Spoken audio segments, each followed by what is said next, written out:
Welcome back. As we're closing the morning, we have our guest again, Moshe, who has something to say to the universe. So there was once a man, he was a real estate owner. He owned a not so nice piece of land, to say the least. Full of rocks, full of dirt, mud, weeds growing everywhere.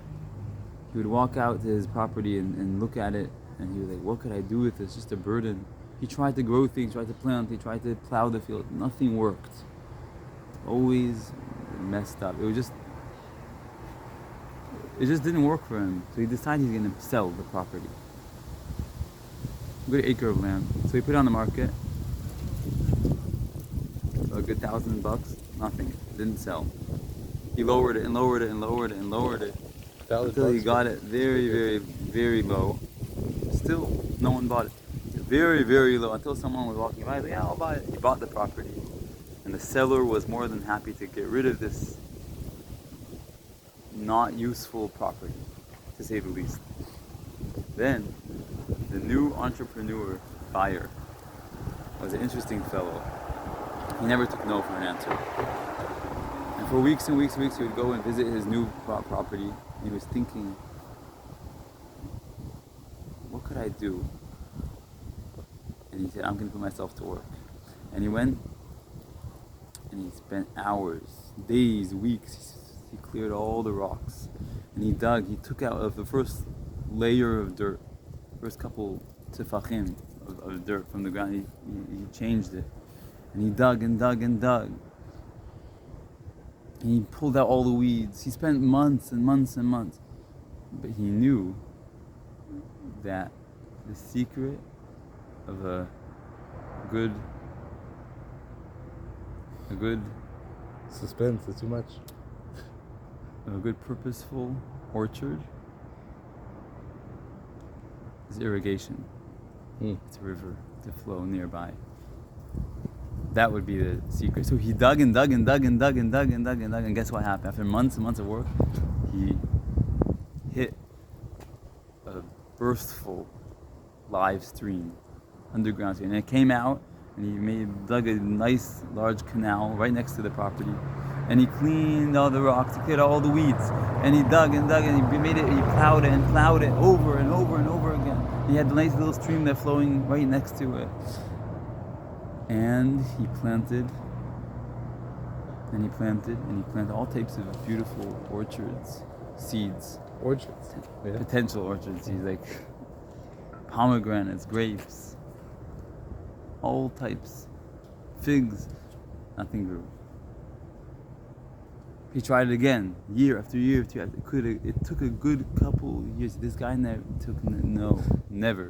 did he take no for an answer. He tried and tried and tried. He had so much fortitude, integrity. He never gave up. So after a good couple years, things started growing. Plants started sprouting.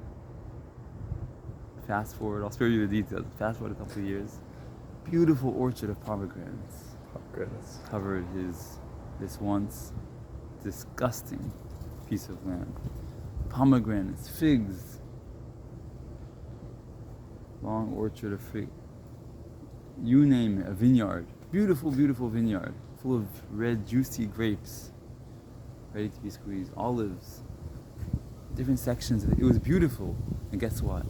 He built a nice big tower. Big tower. Tall. Tower made out of beautiful stone.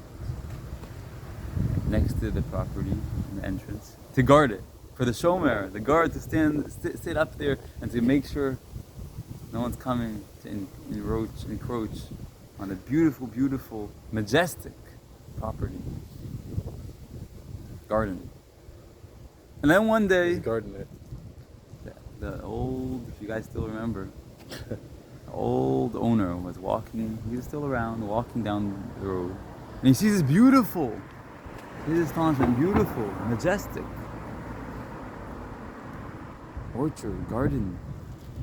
And he sees, 1 second, isn't that, where's my property? I used to own, didn't I own this? And the shomer, the guard man, calls out to him and says, yes, this is your property that you used to own, my fellow. And the old owner looks at it, he takes one long stare. And he says, "Oi, woe is to me. Why did I sell this property? If only I would have kept it. Look how much potential it had. Look what it grew into. How could I?" And he ripped his clothes. Harsh. And he cried and he said, "If only I wouldn't have sold it. Look how much I could have prospered." And ladies and gentlemen, this is a parable. Because a Jew, the human being, is likened, exemplified by a nice, good piece of real estate property. And just like a piece of real estate, you have to try really hard and plow and exert yourself. Spend time plowing and breaking up the soil and planting, sowing, and watering the plants, soon to become plants. Making sure there's light, sunlight to let it grow. So too, the Jew needs patience. The person needs patience. He needs to plow his field, his own metaphysical, emotional, spiritual, mental field, property, and from which will grow beautiful results, mitzvahs, good deeds, beautiful garden, more beautiful than the most beautiful gardens. And every single person has that potential.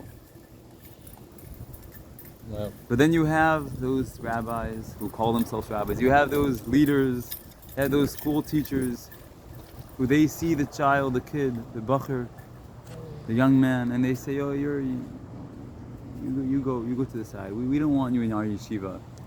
You're like that not so useful piece of real estate. Nothing we could do with you. You just go. You go work.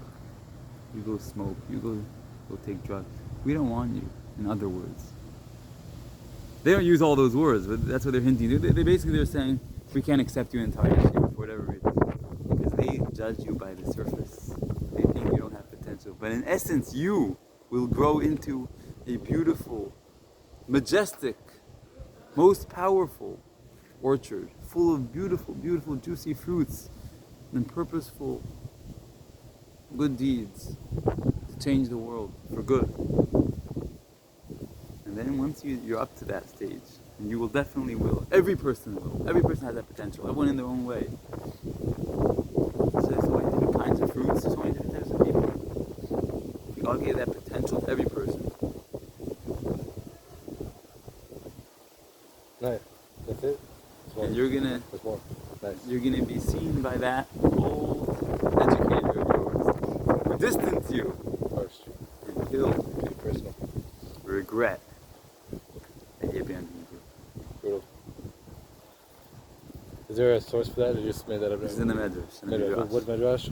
What is it? Midrash of This whole thing's the Midrash? the Midrash says this story. What the original story? What Midrash? What The section, story do you is, know? so I added the part about the Yeah, yeah. educator and But you the know, what teacher. part of But hand the do you know? Midrash says What this part of Midrash? Do you know? Offhand?